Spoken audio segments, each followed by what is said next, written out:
Hello everyone, welcome to this video about some very nice lines by Peter Bernstein.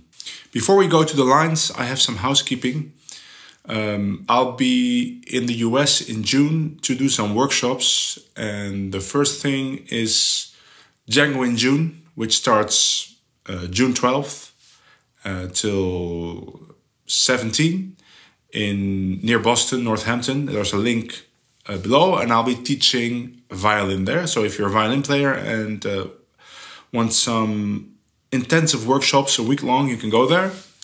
Then I'll be in Denver starting June 18th, and I'll be there to teach a workshop and private lessons, and there's a link for more information under this video. And after that I'll be in Dallas starting either 21st or 22nd, and there is a contact email address for that also on this video, and you can contact Nick Knurk for that if you want to sign up for either a workshop or private lessons. So I hope to see some of you there. Let's get back to the lines. Oh right, and before I forget, if you want to subscribe to my channel, please do. I love subscribers. And if you want to do a little bit more, you can always go to my Patreon page and support me there. It's also linked under this video. Let's get back to the lines. Now, Peter Bernstein is one of my favorite living guitar players. And the reason for that is just because he's a very creative player. He never really repeats himself, which probably means that he's not playing licks, like stock licks. He's more a guy with concepts that he applies to certain songs. So the concepts are tied to certain songs or certain progressions in songs. So he's really trying to give each tune its own identity, which is a great thing, of course, and yet very far away from the way I approach playing the guitar, which doesn't mean that one way is better or the other, or I probably say that his way is better. But that, of course, doesn't stop me from studying some of his lines and seeing if I can catch the concepts to use in my own playing and get some of that magic inside my own solos. So I have transcribed 14 lines from different solos, and I got the advice to make my videos a little shorter. So this video will be 7 lines, and then in part 2, later this week, the seven other lines. And as usual, I have tied all those lines to my the way I think about the guitar neck. So there's lines with my finger around the D, because I've transposed all these lines to a 2-5-1 in C. So we're talking about D minor 7, G7, C. So I have lines tied with my finger around the root of the 2 chord, around the D. And I have lines around the 3rd of the 2 chord, so F, here or there. Depends a little bit on the way the line goes. And then I have lines around the 3rd of a D minor. And then I even have some lines around the root of the 5. So for this video, I'm only going to talk about the lines with my first finger around the root of the 2 chord and the 3rd. Okay, so the first line is some chords, some very easy chords, but they sound great, and it sounds like this.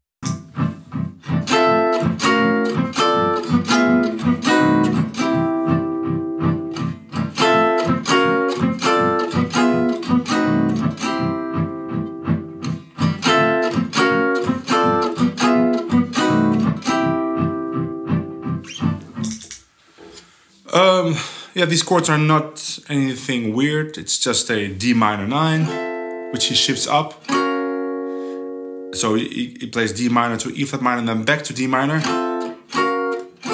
But then we're on the G7, but he still plays D minor, so you get a kind of a sus sound because there's a C here. Then he goes to, which is a G7 flat 9 13. And This movement, by the way, is something I've discovered in several solos. So that's kind of a preference, I think, to go to be on a dominant chord. So in this case, G7, and then play D minor, just play D minor 7 to a G7 flat 9 13. And then he plays a retardation for the 1 chord with this diminished chord to C.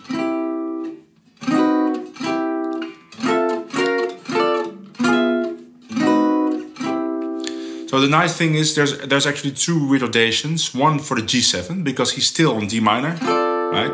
And then one for the C because he first plays this diminished chord.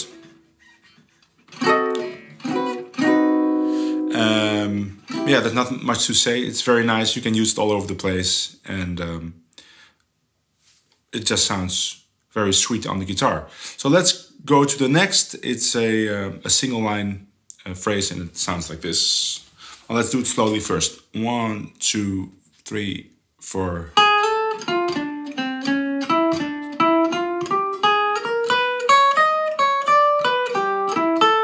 2, 3, 4.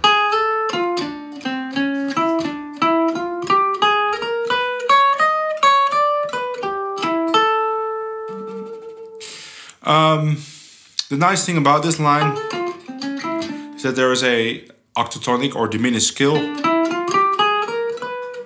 and then nice little arpeggio on C, E minor 7 arpeggio, or just, yeah, E minor 7, which resolves to the 6 of C. And so the thing is, though, if you hear him play it, he doesn't play of course, he never uses my fingerings, right? Because I always change the fingerings to my positional system on the fretboard, so that I always have a lot of phrases on my fingers around this place, right? I don't have to go all over the neck. And so he doesn't use my fingering. He actually slides that diminished scale. Let me see. Stuff like that, right? But I didn't do that just because of the picking. Of course, he doesn't use gypsy jazz picking. I think it's economy picking, and then there are different things on guitar that are easier. And for gypsy jazz picking, it's usually very recommended to change things so that it fits the gypsy jazz picking technique. So let's play it with a backing track.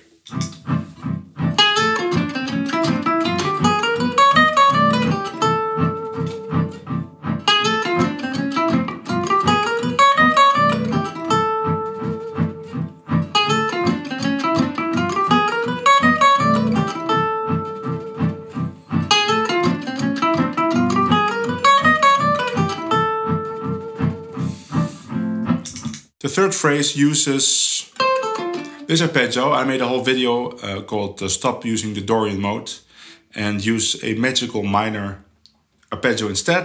It's linked on this video, and I was talking about this little shape to start off your 2-5-1s, and it's just a D minor 7. And this phrase actually uses this little shape. And it goes like this. 1, 2, 3, 4.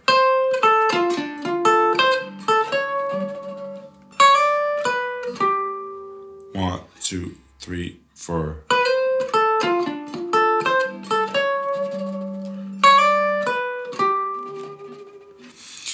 So the shape, then it goes to a D flat on the G, so it's playing the tritone. And then a resolution, it's a G major triad on C. So you get the 9 and the major 7. Of course, but you can resolve it in any way, right? You could play or any way you want. It's more about that movement, going from the C to the D flat on G. And I'm playing that D flat maybe with my second finger or third finger. Depends on the tempo of the piece. But if I want to have a heavy vibrato with my pinky, that is more difficult. Well, I can do it.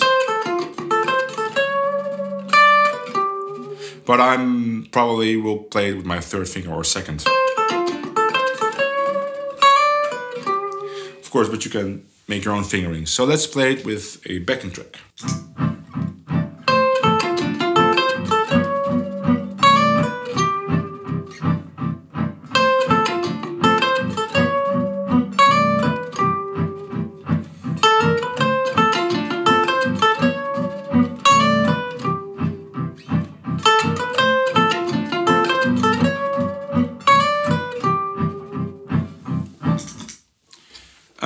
Okay, the fourth phrase, we're still around this position. My first finger around the roots of the two chords. And this phrase is triplets. And I will play it slowly for you. 1, 2, 3, 4. 2, 3, 4, 1.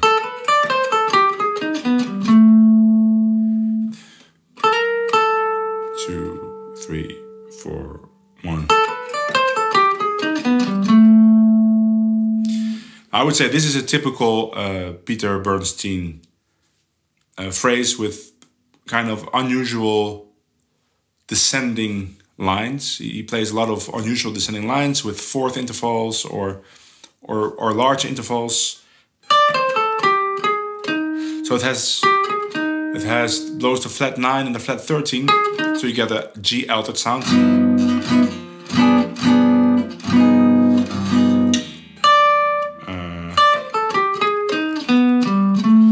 Again resolves to the 6, which is very gypsy jazz-like.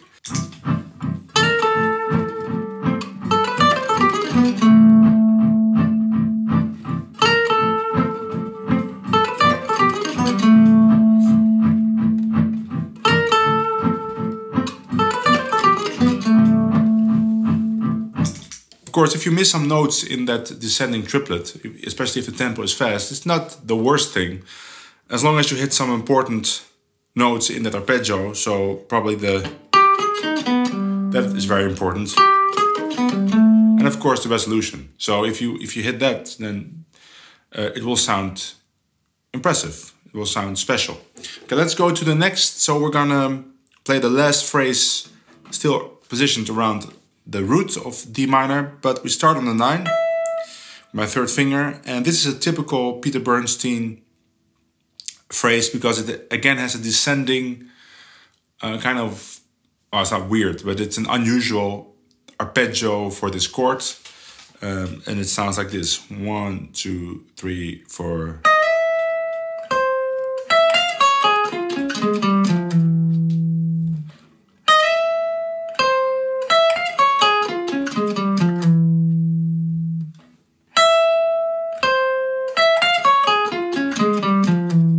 So he's playing a D flat major arpeggio over the G. So again, he's playing the tritone, right? You have G root, but then he play this sound on the G. And I think he's very fond of that sound, playing the just a straight tritone triad on a dominant chord. I've seen that in several other solos as well, and it works great in a 2-5-1, of course.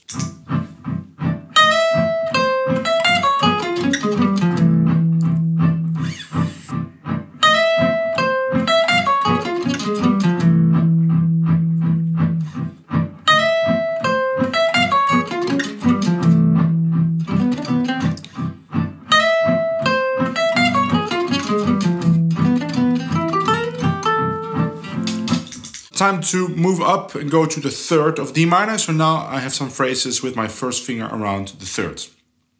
And the first phrase actually starts on the 9. So I move 1 fret back, but it's still around the third. And the phrase goes like this: 1, 2, 3, 4.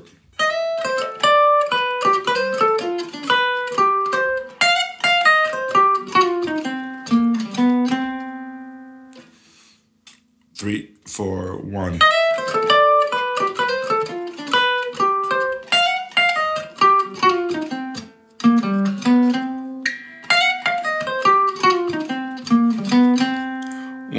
2, 3, 4.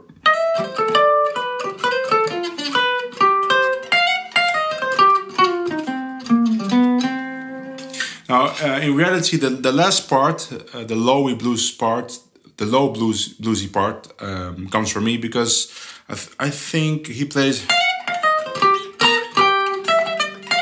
He goes up, but I want to continue down because I think that fits the lick a little better if it's just a random line you were playing, because he ends his solo with that. So if you play, it really sounds like the end of a solo. So I made it more generic, but I continued in this kind of feeling. And also sounds like something Peter Bernstein would play, because one of the aspects of his solos are very tasteful, bluesy stuff, right? He plays a lot of bluesy lines, but they're never cheesy or generic. It's always very tasteful. There's more bluesy lines in the next video.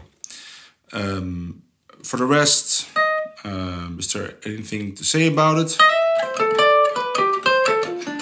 Well, it's just some nice arpeggios, A minor, G, F, which are all diatonic triads in C. It works especially well if it's the end of a chorus. So you have a 2-5-1 in C, let's say, and then a turn around. So you have something like D minor, G7, and turn around. And you're back on top. Let's say it's all of me. So then you have F, F minor, C, and now.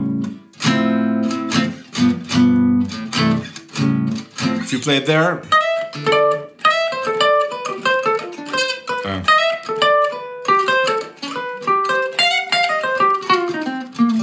and you're on top of the chorus. But it works also on a normal 2-5-1. Okay, I'm gonna play it with a backing.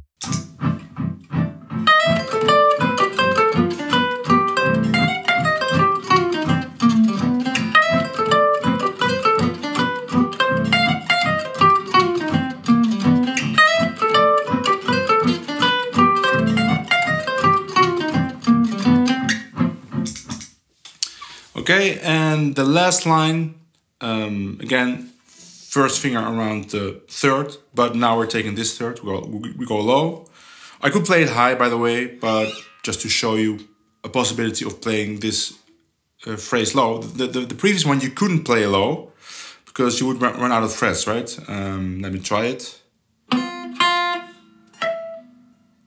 Oh, you couldn't, because you start with an open string immediately. Of course, you could figure it out with an open string, but let's not do that. Okay, so this phrase goes like this: 1, 2, 3, 4, 2, 3, 4. 1, 2, 3, 4. 1, 2, 3, 4.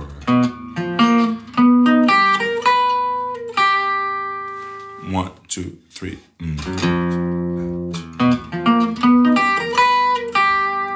2, 3.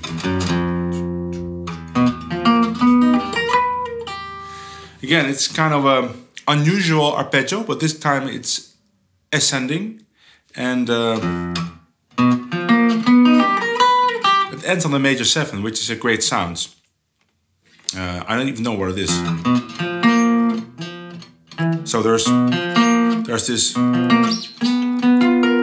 this is like a voicing with a sharp 9, but then it's played on the lower strings. And then there's a G augmented triad going to the major 7 of C. But you know, for me, I never really dive much into the theory, but I'm explaining it anyway because people want to know. I just remember the sound of these lines. And this is a great line to play. And ending on the third, or starting on the third of a minor chord in 2-5-1 is very common, because maybe there's A7 before this 2-5-1, and then I play maybe something like, right?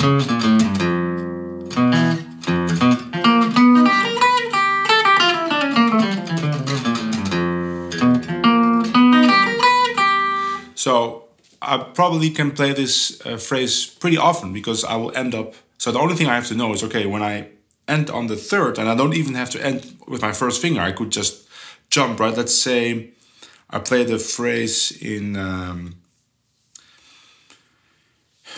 let's say play it in A in G. So then I would have to play it here. So before the A minor, I have an E7. So now I'm on the third, and I could just jump.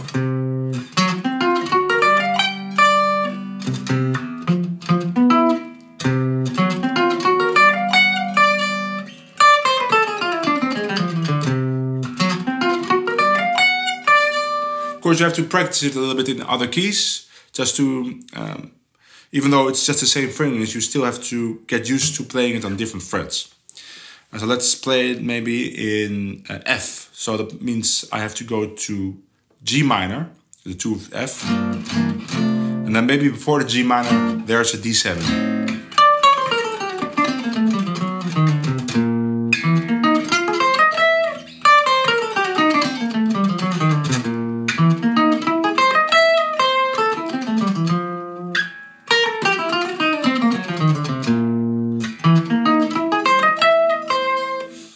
Okay, let's play it in C with a backing track.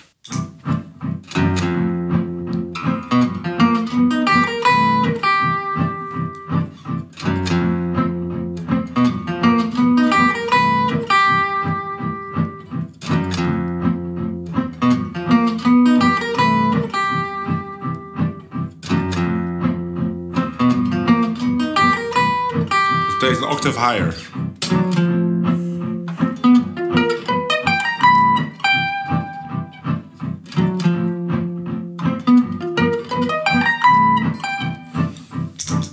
Okay, those were the 7 lines for today's video, and I'll see you all in the part 2 with 7 more lines. Bye!